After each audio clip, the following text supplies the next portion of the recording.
Guys, should we make a start? Should we make a start? I love it, man. There's like hardly anyone here, and you're still all spread out. Something about the front row, man. Something about the front row. Well, welcome to this little seminar, this little exploration. My name's Jim. My wife, Corn, and I, she's the one back there in the white coat, and our youngest son, Caleb.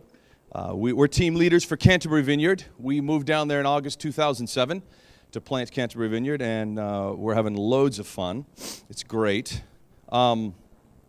Just out of curiosity, how many of you guys have heard the phrase operational leadership or adaptive leadership?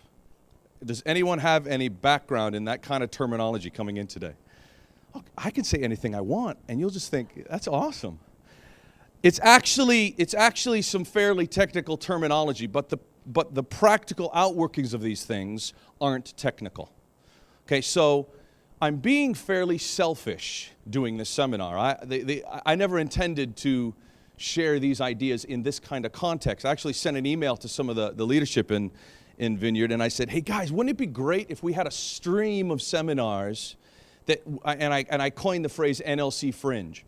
People who are thinking kind of outside the box in regards to wineskins and forms and it's like are discovering things out there on the kind of cliff's edge of innovation and risk, and they can come back and share their not wholly formed ideas, not as experts but as practitioners. And wouldn't that be fun, and see what we could stir in the way of imagination? And they said, well, you know, we don't want to commit to a stream yet. Why don't you do a seminar? I'm like, oh, dang it, I forgot it's Vineyard. You give a good idea, you get a job, right? That's the way it works. So here I am, and one of the main reasons why I want to do this is because I'm actively exploring these ideas. These are what I'm exploring and chewing on the coalface of the ministry we're trying to do in Canterbury. I don't have fully formed thoughts here, and I think that's actually better, because we're going to stop at certain points in our conversation here, and hopefully you're going to feed back. And I got a pen, because I'm ready to write down some of the stuff you guys come up with as we engage with these concepts. Now, I'm basically a conceptual person. Some of you may not be conceptual, and you'll be going, what does that look like in the real world? What does that look like in the real world? How does that look? And that's exciting, because I want people to take conceptual and root it and earth it and ground it so that we can begin to practice some of these things, if they're of God, to see stuff released in this movement we're a part of. How's that sound? You guys up for that? You feel good? Why don't I start by praying? Lord Jesus, we are just wide open to what you're doing as you build your church. We want to get out of your way. We want to play the role you have us to play. And we're desperate to break any rule you want us to break to see your kingdom come. So, Father, will you take us out of clever ideas here in this next hour when we're together? Would you, by your Spirit, come and brood and speak and whisper so that we can begin to understand some of what you're calling us into on the edge of what you're doing in our generation. In Jesus' name, amen. Amen. I hope to accomplish that. I hope to plant a splinter in your mind. Any Matrix fans get the reference? Yeah? I want to plant a splinter in your mind that you take away and that haunts you, because I'm haunted by some of the stuff we're going to discuss here. And it triggers new streams in my imagination. And some of that's good, some of that's gobbledygook. And the ability to discern the two is actually something I'm hopefully getting better and better at. But a splinter in your mind. What started this for me is I was reading a book, Organic Church, by a guy named Neil Cole. I'm going to give you 4 book recommendations. That'll be one of them. Has anyone read Organic Church by Neil? It's in the book stall. You've read it. Okay. Neil is a church planter, a practitioner, and as you can tell, his form of church would be just freewheeling, going for it, just wanting to see church multiply as much as possible. And what has driven a lot of Neil's thinking, and Neil has a blog, and he's got a number of books. I'd really challenge you to engage with it. Eat the meat, spit out the bones. But one thing that struck me as I was reading Organic Church and wrestling with it is the way he thought about kingdom.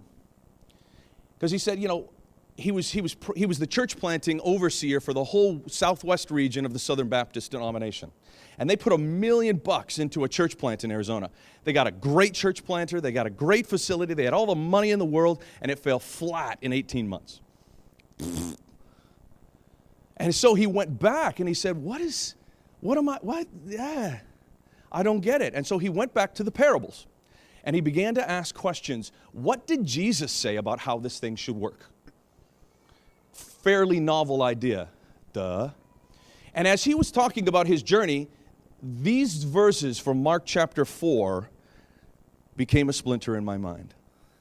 And they began to haunt me. Let me just read them to you. You've probably read them already. Verse 20 of Mark chapter 4. This is the end of the parable of the sower. Others, like seeds sown on good soil, hear the word, accept it, and produce a crop. 30, 60, or even 100 times what was sown. And I don't know your experiences, but I've been in church since the womb. My father was a minister. I've worked vocationally in churches my entire vocational life. I'm 40, so that's not a whole long time, but it's long enough. I've never seen 30, 60, 100 times growth. I've never seen that kind of exponential growth. That pulled me up short. When I finally took it seriously, when I read it and said, that's what the man said. That's what the man said. Interesting. And then he talks about this other one, starting in verse 26. Jesus also said, this is what the kingdom of God is like. A man scatters seed on the ground. Night and day, whether he sleeps or gets up, the seed sprouts and grows, though he does not know how. All by itself, the soil produces grain. First the stalk, then the head, then the full kernel in the head. As soon as the grain is ripe, he puts the sickle to it, because the harvest has come. Now, has anybody read Christian Schwartz's Natural Church Development? Okay, a few of you. In this book, I'm just going to start throwing titles out, and so you just have to write them down, okay? In this book, a few years ago, as I was reading it, Schwartz defines the Greek word that's there at the beginning of verse 28 all by itself, and it's automaton.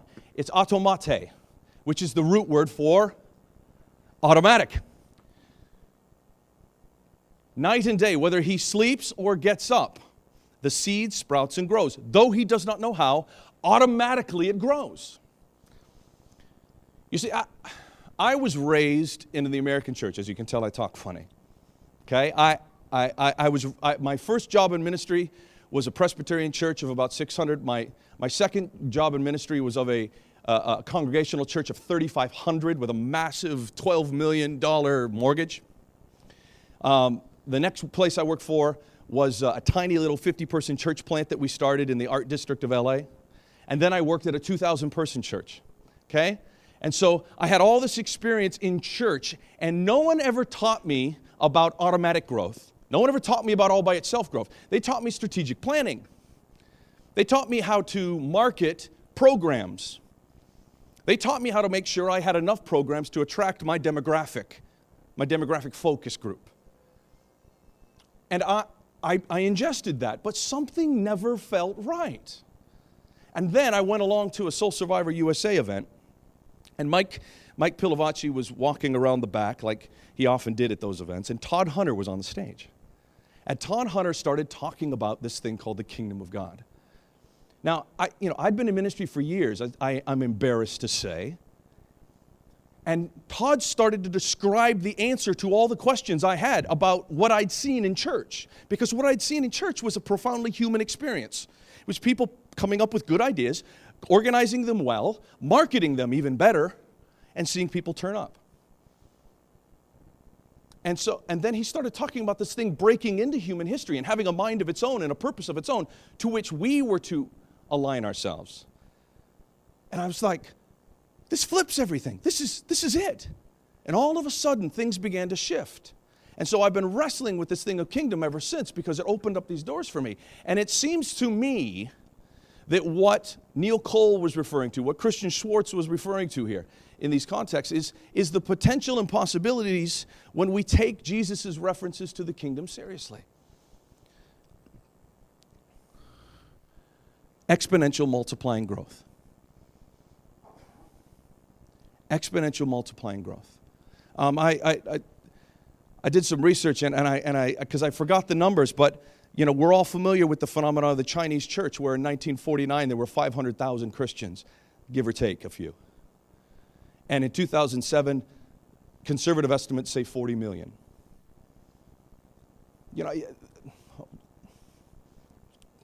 Cool. And we all say, cool, but we don't see it in our own gigs, do we? I'm hungry to experience some of this before I die. I want to understand some of what's involved in this. I want to understand some of what Jesus has to give us in tapping into just a taste, just a whiff, just an aroma of some of this stuff. Exponential multiplying growth. Now here are my 4 book recommendations. There are plenty, but these are the ones that have been particularly helpful recently in my journey, okay? Organic Church I've mentioned. He's got another book, Organic Leadership, where he specifically addresses some of the same issues in regards to leadership issues. And he's just coming out with another one called, I think it's Church 3.0. All right, I haven't read that one. I can't recommend it. But the next book is The Forgotten Ways by a man named Alan Hirsch. He and his friend Michael Frost wrote a book called Shaping of Things to Come. Anyone heard of that one? Okay. This one, I don't know why it's on the bookshelf. I asked him to, so maybe it was me, or maybe it was Patrick, but The Starfish and the Spider. It's a fun little business book. It's not written necessarily from a Christian perspective, but it's a study of movements that I just couldn't put down. I devoured it. I think you'll love it.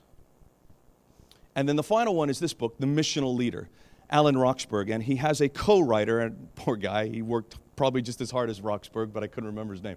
So, but The Missional Leader, okay? I recommend those to you. They have been feeding my journey and encouraging this conversation in me. So here are some of my key questions, guys. This is what I come here with. And hopefully we can make some progress in some of this. The first question is this: how can we see New Testament type growth?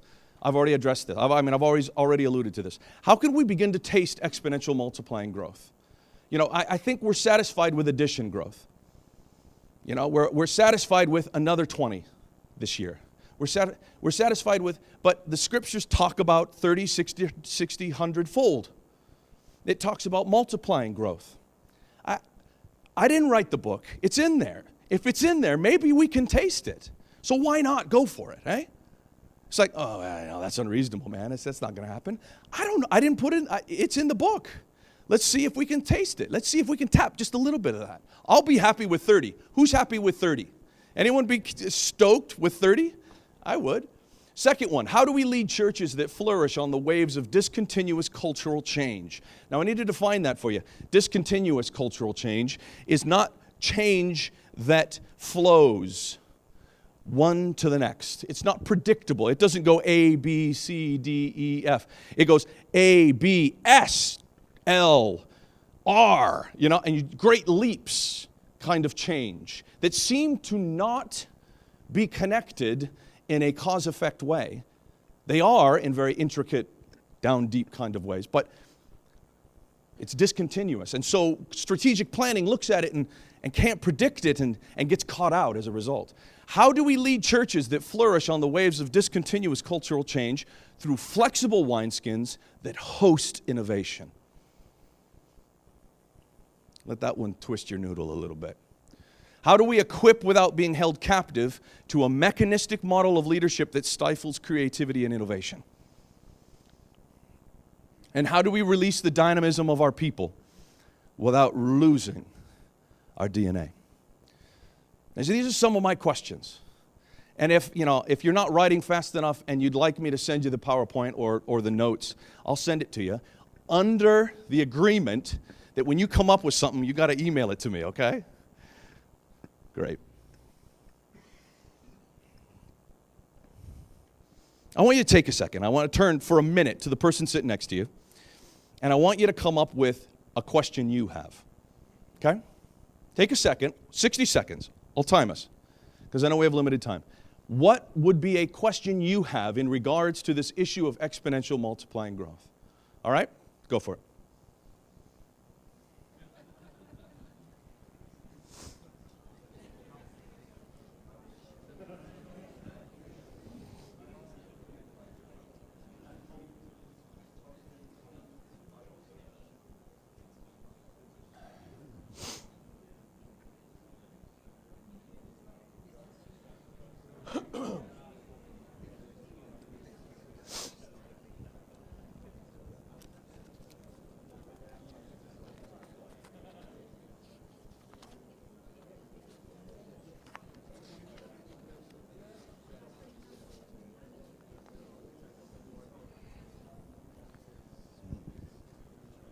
guys help me in a moment?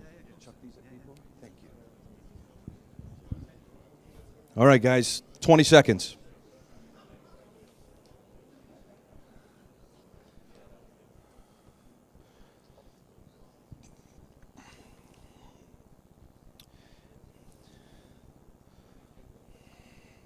All right. A couple of you want to shout your questions out? We'll see how we do at the end. Who's going to shout out a question? Yes. What's your question?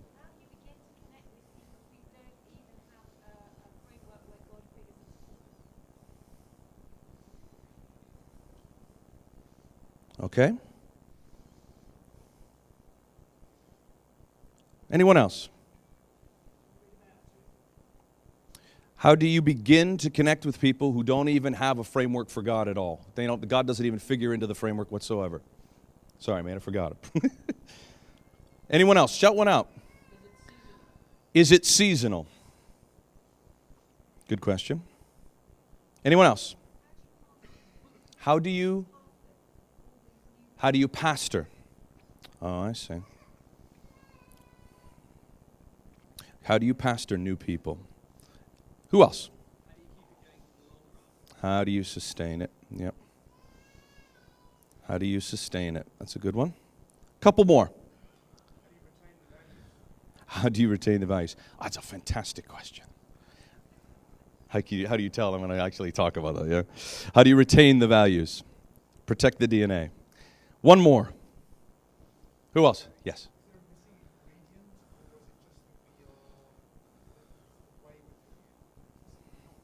Yes. These are great questions, guys. Is there a missing ingredient, or is it how we're doing it? Great. Let's see how we're doing. At the end of it, we'll come back, and I'm not sure we'll get all of those, but we'll see how we do. Give ourselves a little report card. One of the thoughts I want to focus in on, okay? One of the things I want to focus in on is one of the ways we can begin to address this. And I think it touches on many of the questions that were just asked. Okay, so my thought right now in regards to how we can begin to move into some of this is multiplying leaders. Okay, multiplying leaders. How can we begin to see this happen? Multiplying leaders. But, big but, come on, there we go. But a certain type of leader.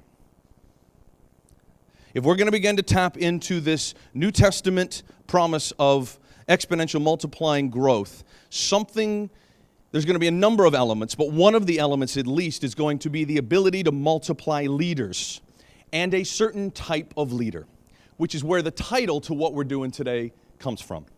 Operational leadership versus adaptive leadership. Okay? Now, Star Wars fans? Anyone? Yeah? Qui-Gon Jinn. My boys are way into Star Wars right now. We live in a Star Wars world in the Dennison household. In fact, they went to Disneyland, and Disneyland in California had this Padawan trainer show, and they literally were they got picked from the audience to come do this training. And afterwards, they came up to us and they said, "I can't believe we're Jedi Knights now." You know? So they're taking it way seriously. You know, they took it on board. So Qui-Gon Jinn is the adaptive Jedi. And that'll make sense to you in a sec, okay? That'll make sense to you in a sec. Have we got those little sheets passed out? Do we have them? Well, you guys pass those out, because by way of kind of entering into this, I've given you kind of a summary of a chapter in Alan Hirsch's book, The Forgotten Ways. It's in the appendix. It's at the back of it. And he began to explore this idea of operational leadership versus adaptive leadership in it. So what I did is I just took that chapter. Now, if you're a couple, or if you're with somebody from you, I've only made 25 copies because I obviously have self-esteem issues. So if you're with somebody, could you share and let's say, hey, I'll get a copy off you later. Or if you don't get a copy of this, then just email me and I can get it to you, okay? I'll give you my email address later. Great. Share them out a bit if you can. Or if you know everything about this, then just don't worry about it, okay? But this is a brief summary, and it's more information than I'm going to go fully into. but I've given it to you so that you can take away and chew on it. I was told by Chris Kimmitz that it's a bad idea to give all the information in your notes because people will just fall asleep or go get a cup of coffee during your seminar. So I've only given you a tidbit of it, okay? So you have to stay for a little while. Let's just look at this together, and I'm going to run quickly through it because you guys all can read. Let's just start at the top. Context. Adaptive challenge. This is where it all begins. This is kind of the context in which this all happens. A situation in which an organization needs to change and adapt to improve its chances of survival. A situation in Western culture where the church now finds itself. It has an adaptive challenge. The threat to the current form of church comes via rapid, discontinuous change. And we see that by the increasing irrelevance in culture speak of much of what is precious to us. How do we begin to impact? As Patrick Dixon was saying yesterday morning, the impact is growing ever more negligible. Why? What's going on? We've had this huge revival in the church, but culture is declining and deteriorating at rapid rates. There's an inverse ratio happen here that shouldn't be going that direction. How do we're losing market share, to use a crass business-oriented term. But there's an opportunity at the same time in an adaptive challenge. It comes via the massive openness to issues of God, community, spirituality, and meaning that the deterioration is opening up. I'm talking really fast. We used to be able to forecast the future and strategically plan. Okay, here's where culture's going. Here's our plan. Because we were experiencing continuous change. But that Newtonian mechanistic model where we can say, this is where it's going, so we're going to put a machine in order that goes cause, effect, boom, boom, boom, boom, and then we'll achieve our goals, is not relevant in a discontinuous change season. And so we're being called into, according to Alan Hirsch, an Einsteinian living system model. I encourage you to Google living systems theory, okay? And just dabble a little bit in it. Just ask some questions. I told you, I'm just planting a splinter in your mind here. I'm going to probably leave you with more questions than you walked in here with. But if you'll go and you'll wrestle with this, you'll chew on this, I'm excited about the kind of creativity that can flow from our imaginations. Okay? I'm so glad that I didn't do this at the 2 o'clock hour after lunch. All right, adaptive leadership. Go down to the bottom of the page where we get to the nub of the issue. Adaptive leadership versus operational leadership. Operational leadership looks like this. It's appropriate in times of equilibrium where it draws on an existing repertoire. And the key is sharpened execution. Does that make sense? That makes sense? It's like Willow Creek. Willow Creek turned church into a finely tuned machine. If church could be efficient, if church could be just like sucked dry of every ounce of efficiency, Willow Creek made that happen. And it was like, okay, there's a degree of equilibrium. We've got these programs to address our clientele, and we're going to release those with incredible efficiency. And that's great, except the world changes underneath your programs, and all of a sudden your programs are speaking to no one. And you're really efficient at running them, but the fruitfulness and the effectiveness of those programs are starting to wane. And you see the Reveal project that's come out in Willow Creek, they're redressing that. They're saying, wait a second, our people spiritually were dying on the vine even though they were part of a fine-tuned machine. And they're asking deep questions of what's really going on in our people because the sands did shift.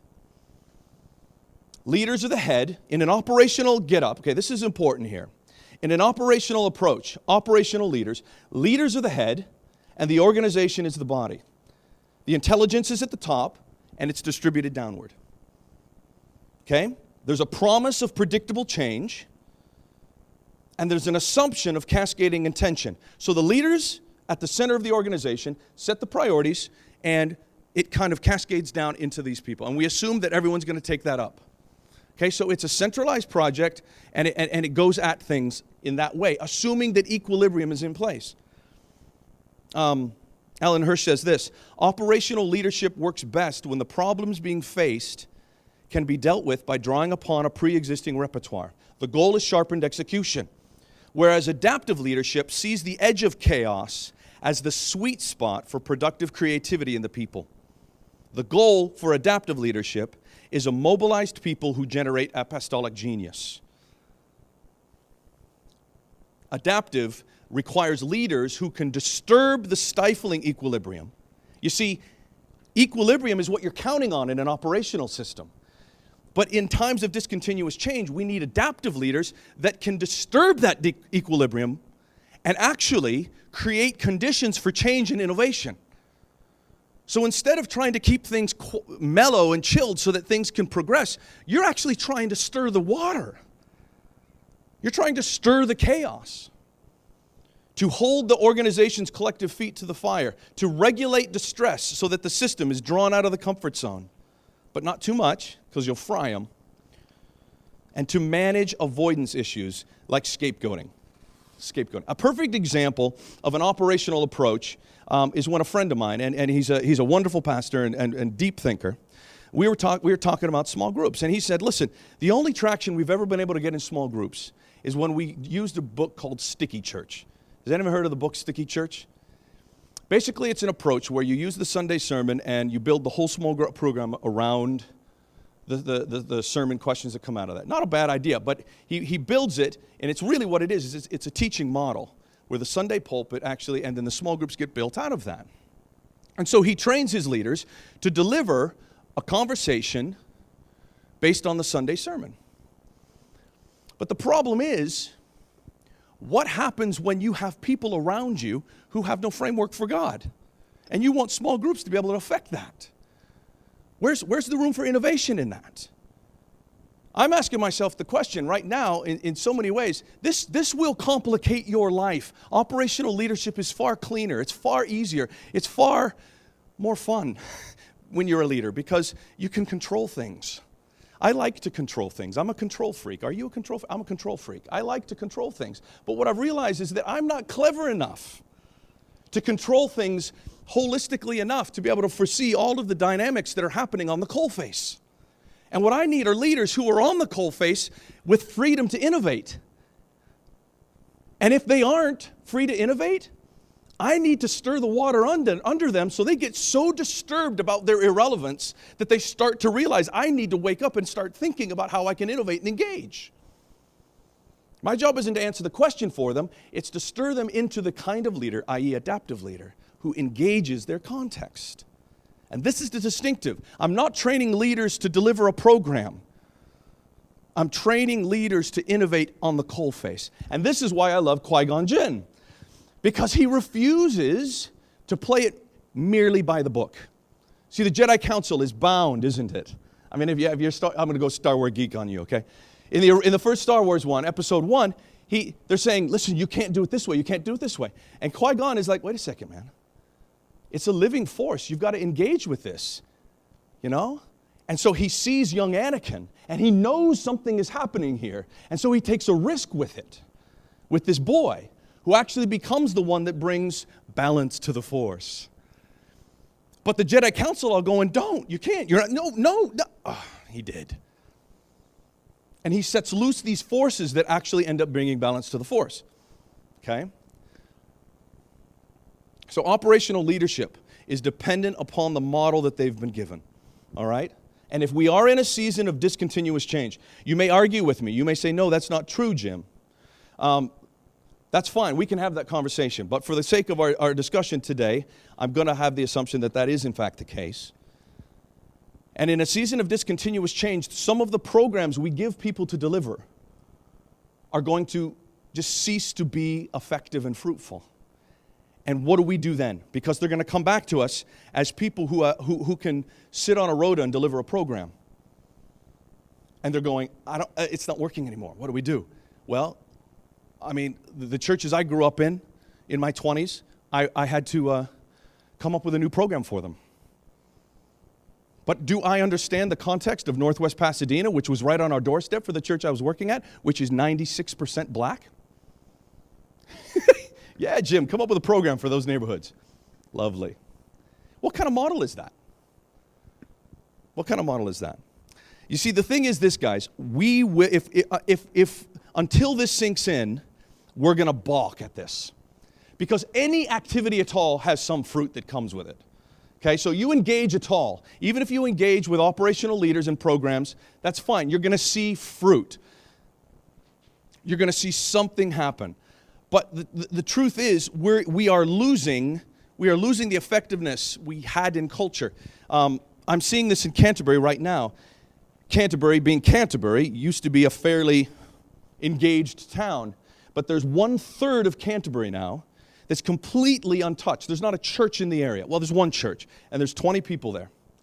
And they're near death. Okay, 20 people near death in this little Anglican church. And it's 1/3 of the population, and it's the 30% of Canterbury where people who are being helped by council services live.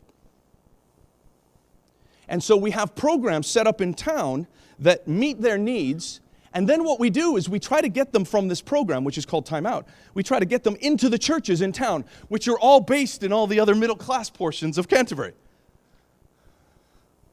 And for some reason, the people who go to Time Out and feel loved don't make it into the churches on the other side of town. And when they do make it into the churches on the other side of town, they don't last. They last maybe 2 weeks. And we're going, what's going on? Why can't we keep these people in church? Why isn't it engaging? And I'm asking, why aren't we planting churches in Sturry? Where are the guys that we're releasing in there to engage that coalface with the ability to innovate in situ and see something happen? Why are we needing to bring them back into...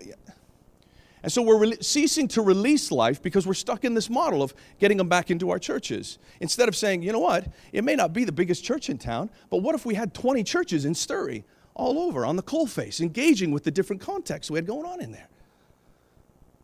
And we're training adaptive leaders who come from that kind of approach to life. But if programs are still delivering results. Operational leadership is still delivering results. But my question is, it's not exponential. It's not multiplying. And that's what I hunger for. How can we begin to get ahead of the curve rather than always being stuck behind it, reacting? These are the things that haunt me at night, guys. Do they haunt anyone else? Do you feel like you're losing, the distance is getting greater? I say, and I'm running as fast as I can, and I'm a slow guy anyway, so I'm used to this reality. But people pulling away from me, and culture pulling away from me. And Chris Lane, my former boss, sitting on the back there, he used to bang on at me all the time. I used to say, it's a post-Christian culture. He goes, no, it isn't, it's pre-Christian, we've turned the bend.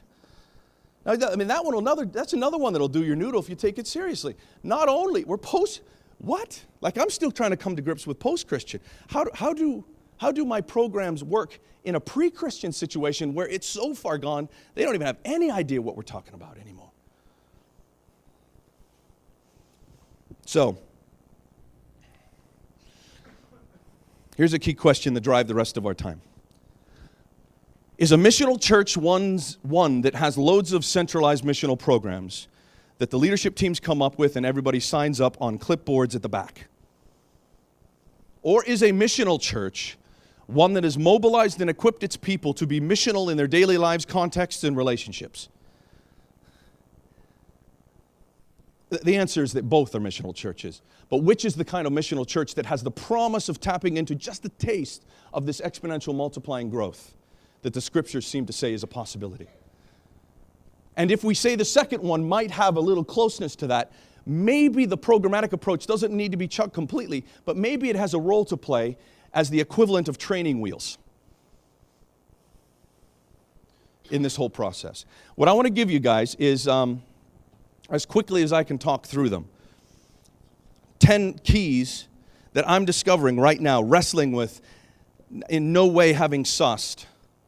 10 keys to equipping adaptive leaders.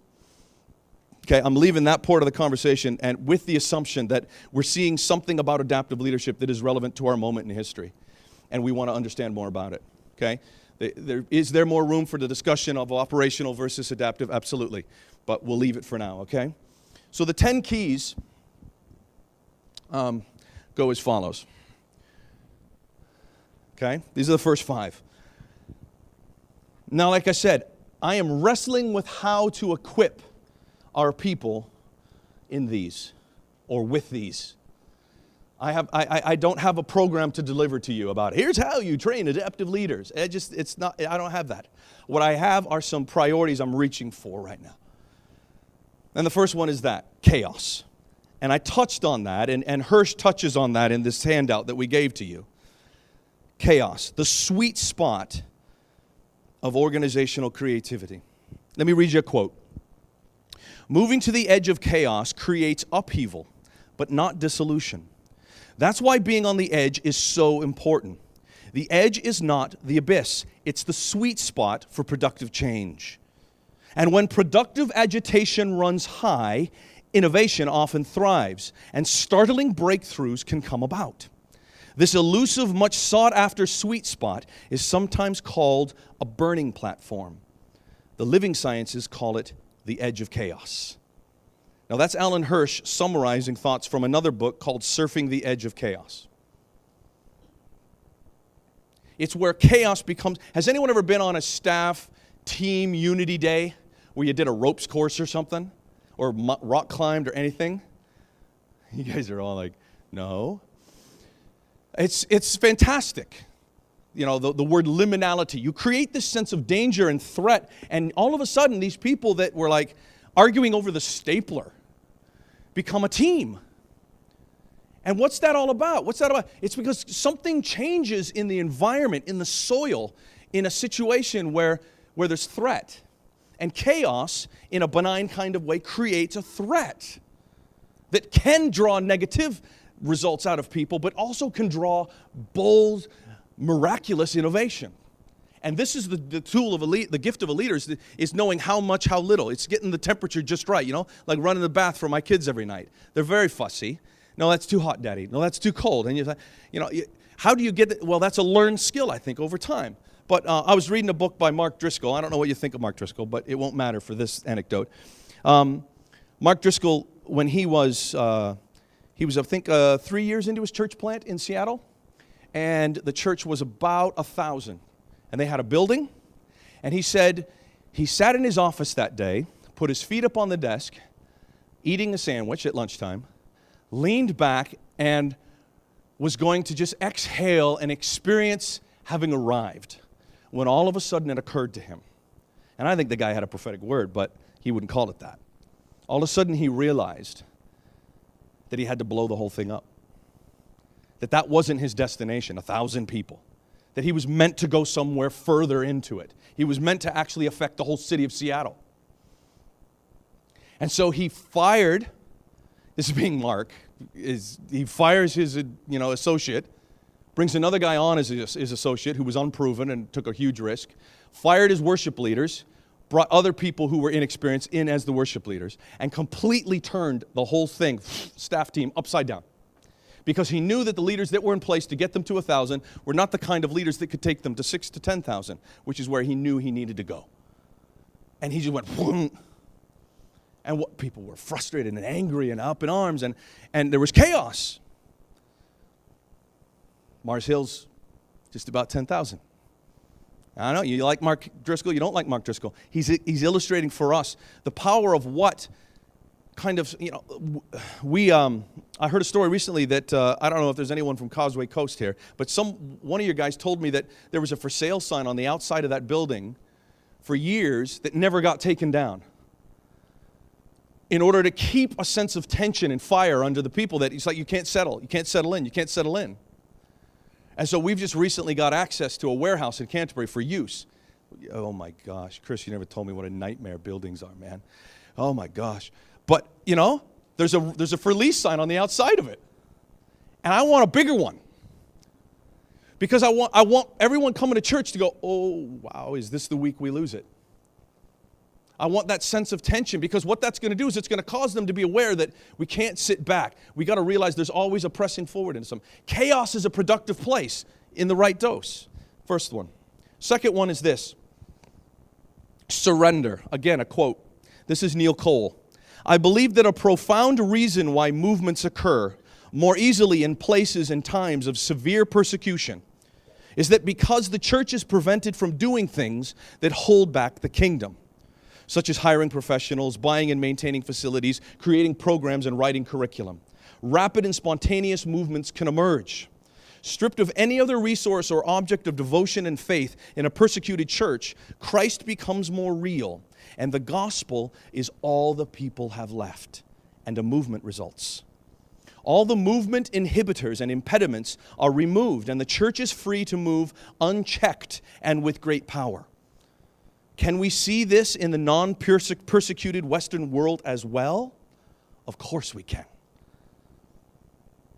There's one of our team, actually, Jeff Hillier, and he's been our worship pastor since we started, and he's coming into some new roles now. But he works for Mission Aviation Fellowship, and he used to live in Kenya. And he told me that in Kenya, one of his good friends was a church planter trainer for North Kenya and Sudan and those regions. They go into the Muslim regions of East Africa. And he said that this church planter trainer had to be sure that these pastors would die for their faith before he'd release them. Until he knew they would die for their faith, had that sense of confidence, he would not release them. Now see, in the Western world, that drops like an almighty thud. Because we're like, wow, you're too intense. But actually, this thing of surrender is where the potency comes from. You see, the difference with adaptive leadership and operational leadership is functional. Adaptive leadership is character-based. The ability to innovate flows from the lordship of Christ active in a life on that coalface.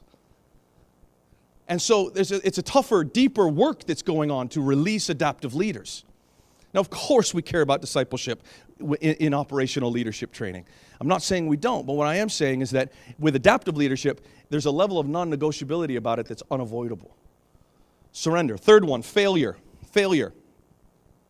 Well, there's so much to say on this, but I'll just be brief. I genuinely believe that the church right now has a powerful word to speak to this very religious world. Now, by religious, I don't mean churched. What I mean is that there's a judgment in our culture that is just ready to be released. The law, their own source is of law, but there's this just like, you get something wrong, whap, you know? Just ask Katie Price, Jordan. But see, the world brings law to bear on people, right? And so we have this fear of failure, and we keep our head down because we don't want to get slapped down. And yet we're a part of a movement that's built on the backs of failures. There's a young lady in our church that was sidelined at church after church in Canterbury, and she came to us, and we've released her, and we've watched her blossom. There was so much in there, and when you really started to ask the questions, you began to understand. No one ever really got to understand what was going on in there before. And we're speaking release and qualification to her. Just read Galatians chapter 3 and how the external righteousness of Christ makes us his sons. And there's this release of qualification that the gospel brings that we can speak into this culture. So people are disqualifying themselves. Every Sunday we speak to them, they're saying, oh, not me, that's for him, that's for her, that's not for me. Constantly. One of the most mighty ministries we have is to say, no, I'm talking to you. This is you can do this. And that's a powerful, explosive word to be spoken in our churches. And it's key to releasing adaptive leaders. Fourth, listening. I'm going to do these last two together, listening and risk. I have a good friend that has a knack for training leaders unlike I've ever seen. He just develops leaders in his sleep, just what he does. And I said, what is the most important stuff about leadership development you've ever, I was Skyping with him last Thursday. What's the most important leadership stuff that you could ever give me? What are two key things? And he said, these two things. If I could teach people to discern God's voice, hear God's voice and call in their life, and have the courage to pull the trigger, I could change the world. If I could just get people to say, just think that maybe God is speaking to them, maybe he does have a call for their life, and then have the courage to actually do something about it, oh man, watch out. And so are we equipping our people to learn how to hear? Learn how to discern. Are we studying the example of Moses and how he kept disqualifying himself, but God kept speaking? Are we trying to understand the process Joseph went through to understand calling in the midst of disappointment again and again and again? Are we teaching our people to discern the voice of God so that they can hear it? And then are we doing things to give them the courage to act on it? How do you empower someone to be courageous? I haven't figured that one out. We tell stories, we encourage, we create a safe space for them to fail. In fact, we this year are going to have a covenant meal, and we're going to give an award to the biggest failure of the past year. Who tried the biggest initiative and failed the most grandly? And we're going to give them a trophy. And a Starbucks gift certificate, of course. Because we want to celebrate courage. But I want your ideas. How do we encourage courage? Man, I wanted to spend so much more time talking. But I'm talking too much. 6, 7, 8, 9, and 10. Hope. Hope. Bill Johnson has two wells he talks about. Drinking from the well of what God hasn't done, or drinking from the well of what God is doing. And at first that felt inauthentic to me. Because I thought authenticity was just being real honest about what God isn't doing and all the disappointment in my life. Right? It's like, yeah, I'm being honest. Yeah, this is really hard. Yeah. But it was something that I think I misunderstood. It's not inauthentic to just say, yeah, that's real, but I'm going to drink from this well as much as I can. What is God up to? What's He doing? What's He doing in the world? How am I going to nourish and feed hope in my life and in us as a people? Do you have a hopeful people? Is your church hopeful? If you ask the church, can we impact our city? Would they say, yeah, that's the kind of God we serve. Something can happen. I believe this can happen. Can we raise $15,000 this morning and give it to the church over there that can't meet its mortgage? Can we do that together? Is there that kind of hope in your church? I don't know if there's that kind of hope in my church, but I want there to be. I want to be a part of a hopeful people because hope changes everything. Hope gets you in the game. Shape. I'll just briefly touch on that. Shape is spiritual gifts, heart's passion, abilities, personality, and experience. It's a Rick Warren tool. Again, Google it. But what you're going to do is help your people understand their unique shape of adaptive leadership. Okay? 3 more and then some closing thoughts, and then maybe we can have a few moments for chit-chat. Ownership. You see, our guys who are a part of our churches are used to coming and consuming religious goods and services. And they pay their tithe, and that's their membership, right? And they're used to consume, and they'll be on a rota. That's good. I expect to do that. I'm going to be on a rota. And then you get a few that'll come on and really start to slog their guts out. But how do you get someone to say, no, actually, this gig counts on me too? Not just the guy getting paid. This is my gig. I've got to engage on a different level. You see, the deep levels of operational training and operational approach are just deeply embedded in our people. This will take time to unearth and to get them to. So do you have ways where people can actually give feedback in meaningful ways? Meaningful to them, I mean. Do they have the ability to shape things? Because if they don't have the ability to shape things, they won't feel like it's theirs. Now, I realize that complicates our life as leaders because actually congregational meetings, I was a part of a church of 3,500 that was a congregational church. The congregational meetings were zoos. They were nightmares. And basically all the leaders did was get up front and go, good point, good point, and ignore everything, right? But they thought they'd given enough opportunity for people to air their thoughts. But are there meaningful ways? Are the small groups engaging with the issues that are confronting the church and that feedback? I mean, is there a meaningful way that they feel they can shape the church they're a part of?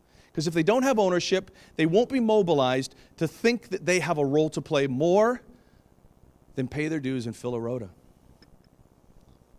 Intentionality. Do you have an intentional mechanism? Do you have an intentional mechanism to harvest the potential? Do you spot them and pull them to the side and say, okay, there's something of an adaptive leader. This is someone who, if I can shake the ground underneath them, can innovate on the coalface some stuff. And then you pull them aside and you have mechanisms where you're intentionally, consistently building into them. Because as I said just a few moments ago, it's deeply entrenched. It takes attention. It takes focus. It takes time. And finally, accountability. Let me take a minute longer on this one. accountability. This is important. One of the questions that was asked was, how do you retain the values? And that is a really important question that we're wrestling with right now. Because unlike Starfish and the Spider, which is talking about businesses that get released and kind of become these organic movements, the church is a values, it's a truth-based organism. And so it has something that must be protected as we release it. So we can just release stuff, fine. But how do we make sure the people we're releasing aren't going to go off the rails? And this is where some of the operationals come in. It's just been safer. We've been able to control people more and keep the accountability strong and pure. But you see, we're going to have to work out some new systems here. Because if we don't figure out how to release and retain DNA, then we're going to stay operational and our irrelevance and our market share is just going to just shrink down as we're passed by. But if we can release innovation and release the kind of leaders that can engage on the coalface and innovate, then we've got to figure out a way to protect our DNA in them as they do that. How can we do this? How can we do this? I think I've got two analogies.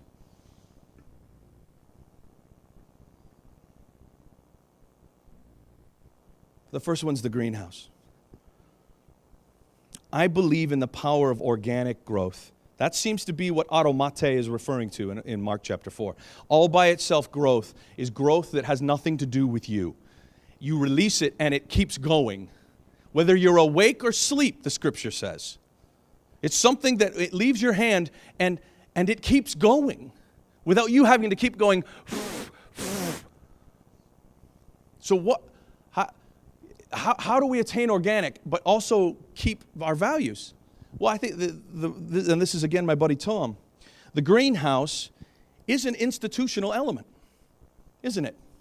They're kept in safe conditions, controlled conditions, to enable a health and a stability in the plant so that it can be replanted in an organic situation where its organic multiplication processes are able to engage.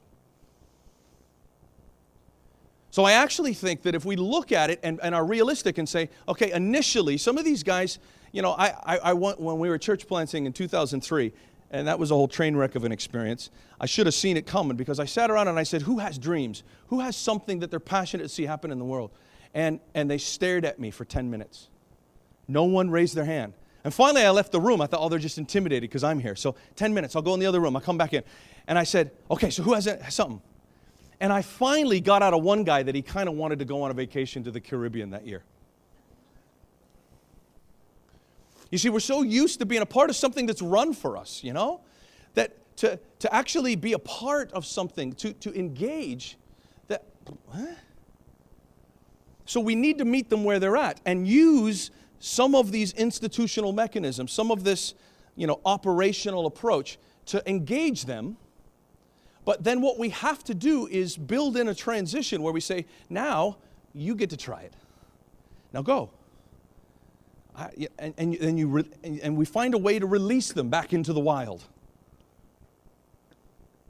And we can tag them at first. All right? That's one approach. And it kind of plays off the back of another approach. And some of you may be familiar with this. This was originally Kenneth Blanchard's. And Mike Breen is the one that first introduced me to it in his Life Shapes course. It's called the Leadership Square. And he basically talks about it as D1, D2, D3, D4. And he says your leadership as a leader, as a catalyst, changes on the different sides of the square. Who's familiar with Leadership Square? Wow. Flippin' heck. Okay. D1's the beginning. Okay? The followers would be described as considerably incompetent with high enthusiasm. And really, your leadership model in D1 is fairly autocratic. I mean, it is some of what we described as operational. The intelligence is at the head of the organization and trickles down. But it's not the ending point. We recognize that this is a season, a means to an end. And so we stay and we play this for a time, knowing we're going to try and get somewhere else. And then what happens is they buy in During D1, you know that you haven't completed D1 with somebody, and our people don't complete it. You don't have a graduation ceremony where everybody's done with D1. Hey, great, we're going to D2 now. They all do it they all do it at different times, which is wonderful and complicates your life. But when they buy in and I'll use bend the knee to the vision as shared in D1, in phase 1, when they say, I'm on board with what you've shared. Now, you as a leader, realize you haven't shared the whole vision. You've shared what the Lord's given you to that moment, and you realize that they're submitting to a portion thereof. But you ask for that. You say, are you really in this? Because this is where we're headed, and if you're going here with me, then great. But if you aren't going here, then there's a great church down the road for you. And when they sign on, what will inevitably happen is there'll be a great amount of enthusiasm, and then reality will hit. And all of the promise and dreams of changing the world get hit flat in the face with reality. And I love how it works, because you drop off the cliff's edge in phase 2. And you experience disappointment. And in that season, you as a leader turn into more of a pastor.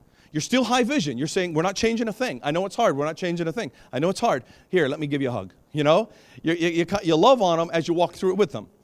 But then what's going to happen is you're going to lose. Some of the people that bent the knee in phase 1 will bail. Some won't. When you get to the end of phase 2, now you know who are yours. D3, you can start to do consensus leadership because you know who's yours. You know who's with you. And in D3, what we start to do is take the plants out of the greenhouse and allow the organic systems to begin to kick in. Okay, so how would you, this is our vision we talked about when we first met at Burger King. I think it's the next season for us as a church. What does that look like in your neighborhood? And you begin to feed the innovation for that person. You begin to release the creativity that's inside of them. You begin to turn up the heat of chaos, introduce them to the dilemmas and issues that culture's throwing at that initial vision we were all excited about in phase 1. What are we going to do? What are we going to do about small groups in a culture where busyness is an epidemic? How do we approach small groups? I need your input on this. And consensus turns into freedom to innovate. And in phase 4, you release them. And you keep connections. You have a networking kind of situation where touching base happens. But you see, what you've done is you've just taken the DNA, ensured it, but released it. And so the vision and values have genuinely become earthed in somebody, and you can trust them to go and innovate on the coalface with the DNA having been something they've suffered for. Now see, those are two models that I'm wrestling with in Canterbury. And I'm trying to understand what that looks like with real people with real faces and real names. And I've just turned on the fire hose and just... But I really do hope that what we can do is engage these issues and begin to see how a new wave of innovation and releasing of the vitality and creativity that lie in our people can get released in the vineyard. And we begin to engage things in situ in a way that we never thought. One educator says that, and this just captured it for me so well, he said, I'm training people to answer questions I don't even know yet. I'm training the kind of person who will be able to engage and answer questions that don't even exist yet. We're training people for jobs in areas of commerce that aren't even in the marketplace yet. And as leaders, we're training leaders to bring the kingdom of God, to steward the kingdom of God, to broker the kingdom of God into their contexts that don't even exist yet, that are changing daily. Now, I hope this has captured you as it's captured me. Maybe a couple moments. I know we're over a few. If you need to go, please feel free. But are there any questions? I'm not assuming there are, but are there any that maybe we could chat about for a sec? I've done you in. Yeah. Yeah.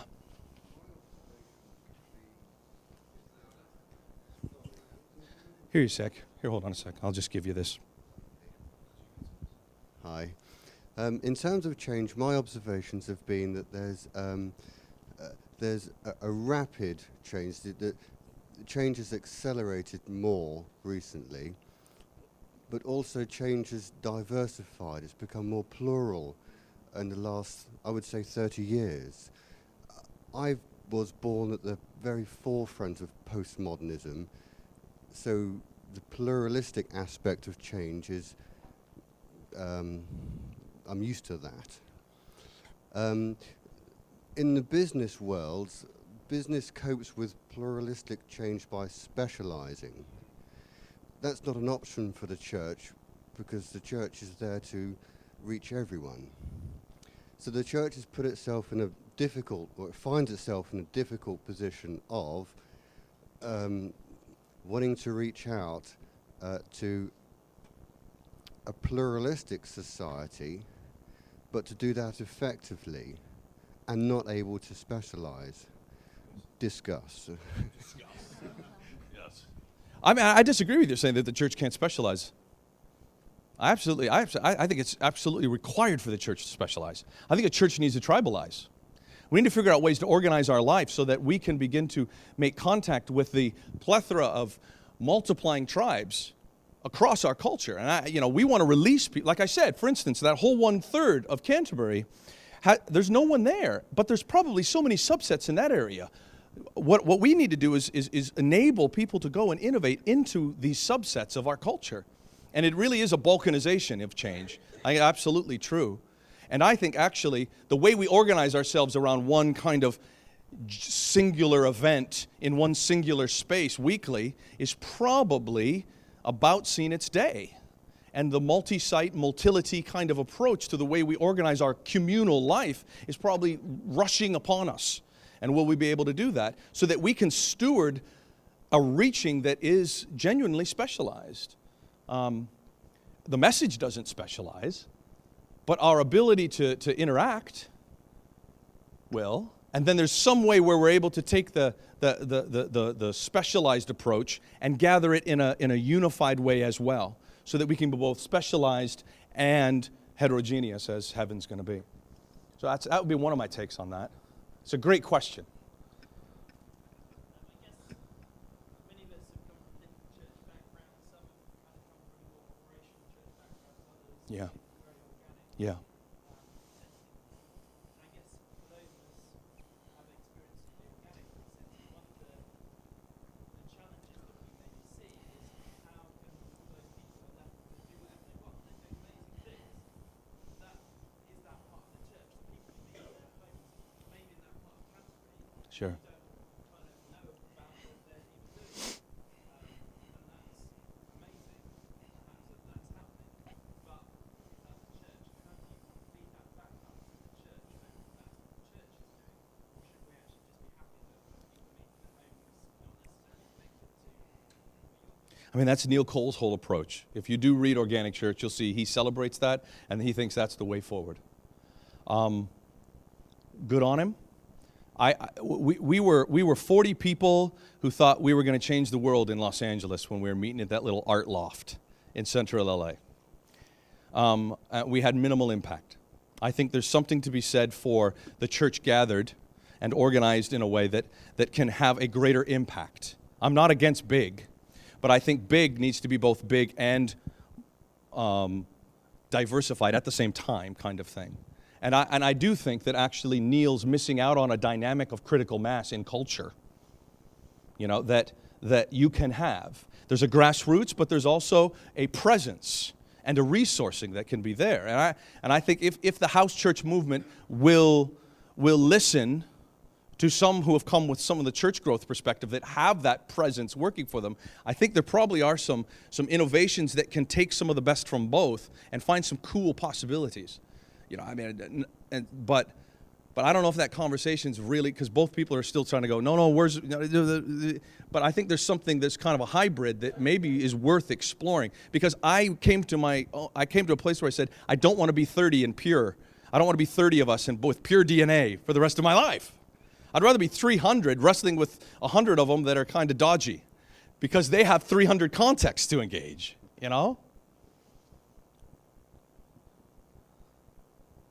Anyone else? One guy said, One person I was talking to recently said, you know, the model of leadership duplication in the vineyard is IRTDMN, right? That wonderful acronym that flows so easily off the tongue. Identify, recruit, train, deploy, monitor, nurture, right? And they said, actually, that's not Jesus' model. Jesus would have totally disagreed with it.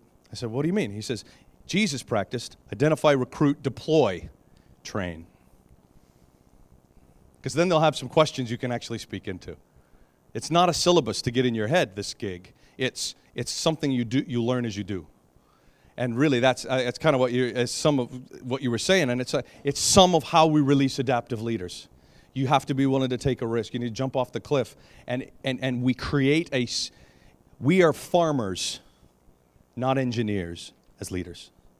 We are cultivating soil to stir people to action, to stir people to innovation, to stir people to engagement. We are genuinely trying to shift the sand under their feet so they understand how insecure the situation is and they begin to engage it.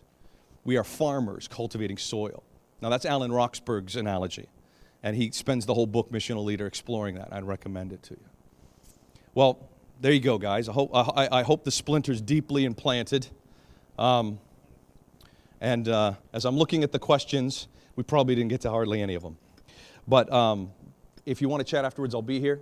My email address is jim@canterburyvineyard.com. And I would love to be in conversation with you on this stuff as you come to insights, as you have practices of how to equip and develop adaptive leaders that begin to work in your context. I would love to nick that from you. Please, will you share it with me? Because some of this stuff has got me well confused. But I hope we've stirred your imagination. God bless you guys.